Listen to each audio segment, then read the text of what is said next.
good morning mga ka-idol. Start na po sa aton nga kwan trabaho.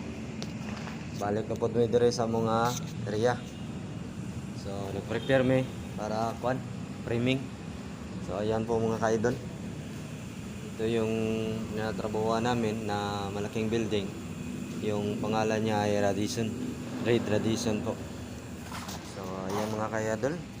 Sana suportahan nyo ako sa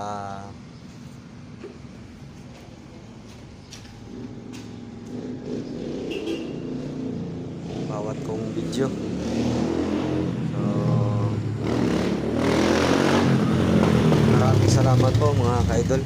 Sana okay lang sa ako papanood ng mga video ko. Baka mayroon kayong makuha na mga idea part sa mga trabaho ko dito. So maraming salamat. God bless.